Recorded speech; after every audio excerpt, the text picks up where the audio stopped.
మహారాష్ట్ర రాజకీయాల్లో తీరని విషాదం చోటు చేసుకుంది. రాష్ట్ర ఉప ముఖ్యమంత్రి మరియు బలమైన నేత అజిత్ పవార్ ఒక ఘోర విమాన ప్రమాదంలో తుదిశ్వాస విడిచారు.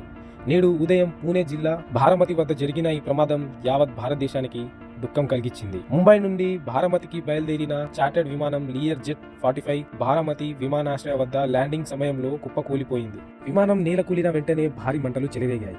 ఈ ప్రమాదంలో అజిత్ పవార్తో పాటు మరో 4 మరణించినట్లు అధికార వర్గాలు చెబుతున్నాయి. అజిత్ పవార్ బాడీని అతను వేసుకున్న వాచ్ ద్వారా గుర్తించడం జరిగింది. ఈ విషాద ఘటన నేపథ్యంలో మహారాష్ట్ర ముఖ్యమంత్రి దేవేంద్ర ఫడ్నవీస్ రాష్ట్రంలో 3 రోజుల సంతాప దినాలను ప్రకటించారు. అంతేకాకుండా జనవరి 28 రాష్ట్ర వ్యాప్తంగా ప్రభుత్వ సెలవు ప్రకటించారు. ప్రధాని నరేంద్ర మోడీ, అమిత్ షా మరియు పలువురు ప్రముఖ నేతలు అజిత్ పవార్ మృతికి తీవ్ర సంతాపం తెలిపారు. మహారాష్ట్ర రాజకీయాల్లో అజిత్ పవార్ ఒక కీలక నేత. ఆయన సుదీర్ఘ కాలం పాటు డిప్యూటీ సీఎంగా సేవలు అందించారు.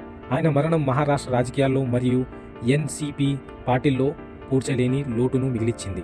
అభివృద్ధి పనుల్లో చాలా వేగంగా నిర్ణయాలు తీసుకునే దాదా ఇక లేరన్న వార్తను అభిమానులు జీర్ణించుకోలేకపోతున్నారు. ఆయన ఆత్మకు శాంతి కలగాలని మనందరం కోరుకుందాం. ఓం శాంతి.